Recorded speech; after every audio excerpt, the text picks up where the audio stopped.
KSK atau Kommando Spezialkräfte adalah pasukan khusus modern milik Angkatan Darat Jerman, Bundeswehr.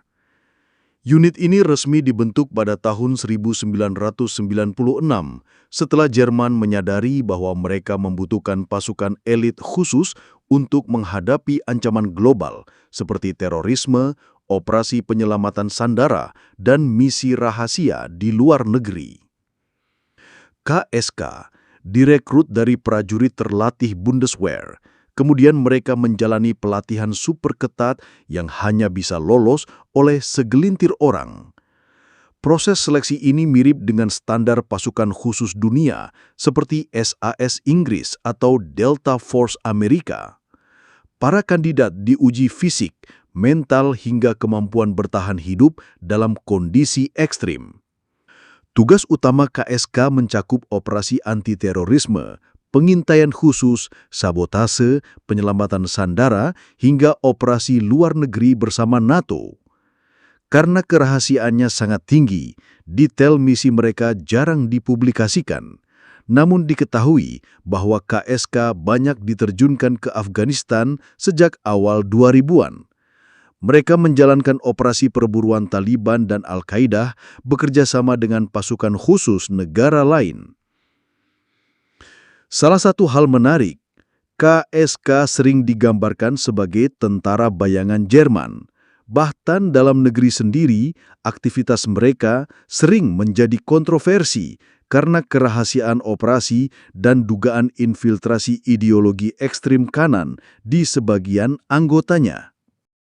Grenzschutzgruppe 9 adalah unit elit dari kepolisian federal Jerman yang sangat terkenal. GSD-9 dibentuk pada tahun 1973 sebagai respon atas tragedi Munich Olympics 1972 ketika kelompok teroris Black September menyandara atlet Israel dan menewaskan banyak korban. Saat itu, polisi Jerman tidak memiliki unit khusus untuk menangani situasi ekstrim, sehingga pemerintah segera mendirikan pasukan elit baru, GSG-9. Unit ini berada di bawah Bundespolizei, Kepolisian Federal Jerman, dan berfokus pada operasi kontraterorisme, penyelamatan sandara, pengamanan penerbangan, hingga operasi lintas negara. Misi paling legendaris mereka terjadi pada tahun 1977 ketika GSG-9 membebaskan pesawat Lufthansa Landshut yang dibajak oleh kelompok teroris Palestina. Operasi ini dilakukan di Mogadishu, Somalia, dan berakhir dengan sukses total. Seluruh sandara selamat sementara para pembajak berhasil dilumpuhkan. Sejak saat itu, nama GSG-9 menjadi ikon global dalam dunia anti-terorisme. Anggota GSG-9 menjalani pelatihan ekstrim, mulai dari tempur jarak dekat, penembak jitu, penyelaman, penerjunan, hingga operasi laut. Mereka juga dilatih bekerja sama dengan unit top dunia seperti SAS Inggris dan Navy SEALs Amerika. Selain operasi besar, GSG-9 juga sering digunakan untuk misi rahasia, menjaga tokoh penting, hingga memburu jaringan teroris di dalam dan luar negeri. Kampfschwimmer.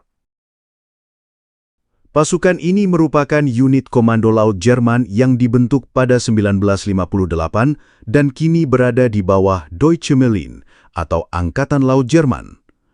Inspirasi pembentukannya datang dari pengalaman Perang Dunia II, di mana pasukan katak Italia dan Jerman terbukti efektif dalam sabotase bawah air. Setelah perang berakhir, Jerman Barat mendirikan kembali unit ini untuk menghadapi ancaman era Perang Dingin.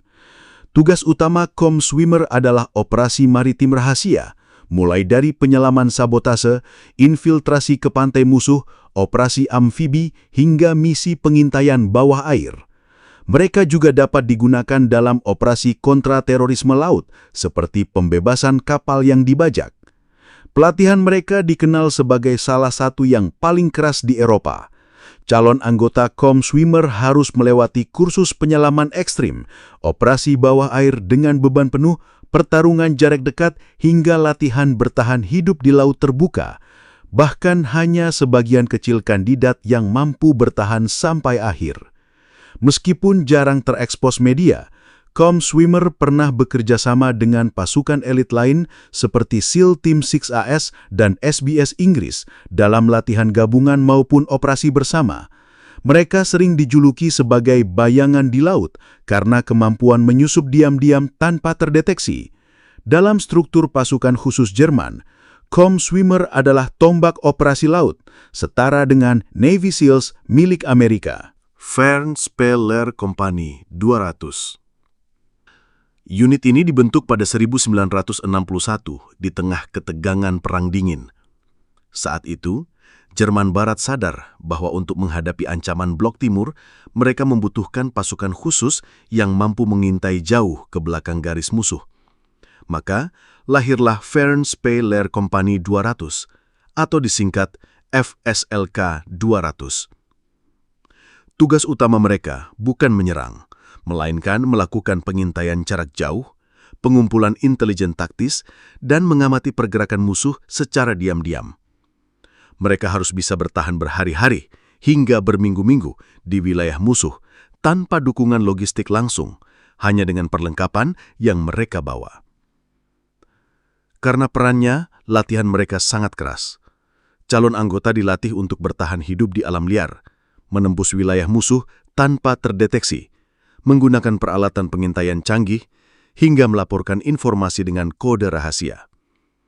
Mereka bisa disebut sebagai ghost operators karena bekerja dalam sunyi dan tak terlihat. Fernspee-Lehr Company 200 sempat terlibat dalam misi NATO di Balkan pada 1990-an. Melakukan pengintaian untuk mendukung operasi penjaga keperdamaian.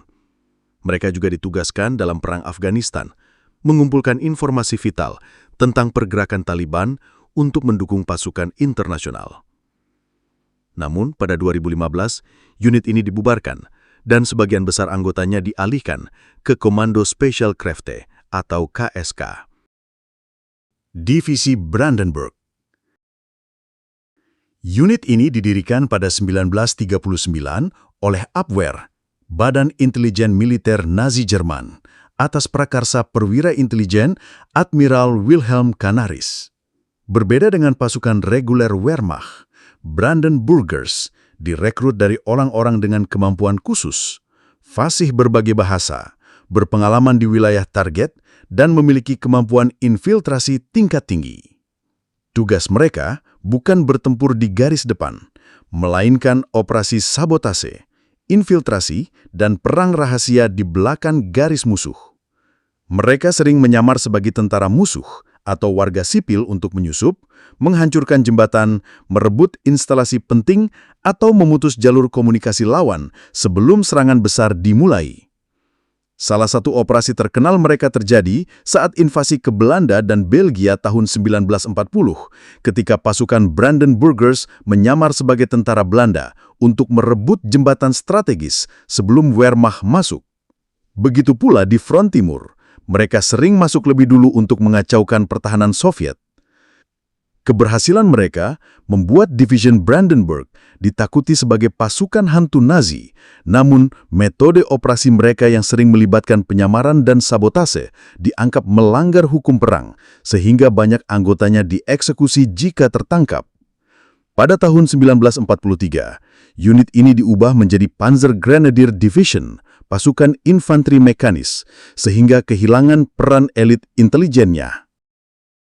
Fallschirmjäger adalah unit paratrooper elit yang dibentuk pada 1936, awalnya berada di bawah Luftwaffe, Angkatan Udara Jerman. Fallschirmjäger menjadi pionir penggunaan pasukan terjun payung dalam skala besar. Mereka dilatih keras untuk melakukan infiltrasi cepat, serangan mendadak, dan merebut titik strategis sebelum musuh sempat melakukan perlawanan. Salah satu operasi paling terkenal mereka adalah serangan ke benteng Eben-Emael di Belgia tahun 1940. Dalam operasi ini, hanya sekitar 500 Fallschirmjäger diterjunkan menggunakan glider atau pesawat layang, lalu menyerang benteng yang dianggap mustahil direbut. Dalam hitungan jam, mereka berhasil melumpuhkan pertahanan Belgia, membuka jalan bagi Wehrmacht masuk ke Eropa Barat. Namun operasi terbesar mereka sekaligus menjadi titik balik adalah pertempuran Kreta tahun 1941. Lebih dari 20.000 Fallschirmjäger diterjunkan untuk merebut pulau strategis itu dari pasukan Inggris dan Yunani. Meski berhasil, kerugian yang sangat besar, ribuan tewas dan terluka, membuat Hitler melarang penggunaan operasi udara skala besar lagi. Setelah itu, Fallschirmjäger banyak beralih fungsi sebagai infanteri elit di berbagai front, termasuk pertahanan Italia, Normandia, hingga pertempuran sengit di front timur. SS Fallschirmjäger Battalion. Pasukan terjun payung milik Waffen-SS.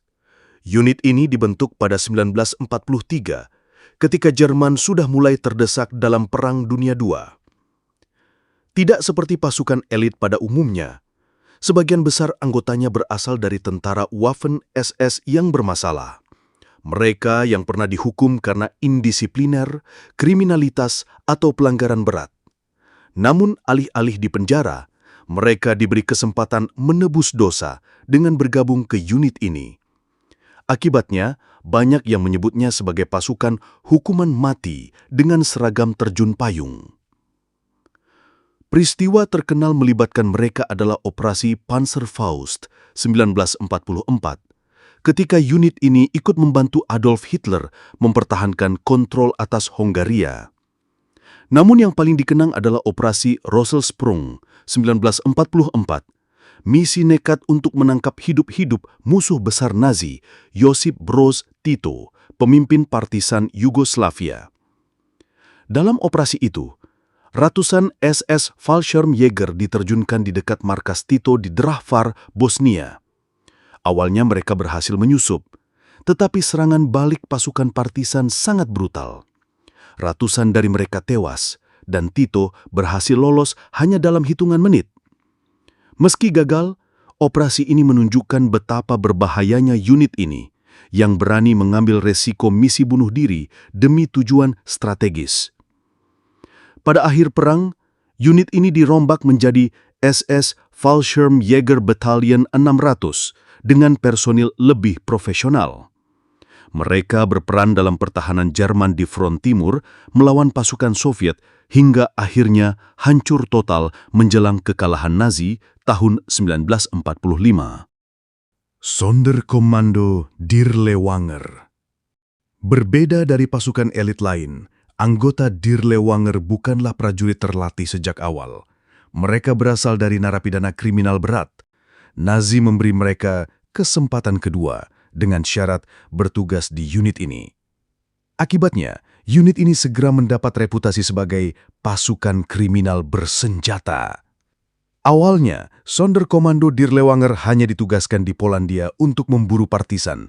Namun tak lama, mereka ikut serta dalam operasi besar, termasuk di Belarusia dan Slovakia, di mana mereka terkenal karena melakukan penyiksaan, pemerkosaan, dan pembantaian warga sipil. Catatan sejarah menyebut, dalam waktu singkat, mereka menewaskan lebih dari 30.000 orang dengan cara yang sangat sadis. Pada akhir perang, Sonderkommando Dirlewanger hancur lebur. Banyak anggotanya tewas, ditangkap, atau dieksekusi.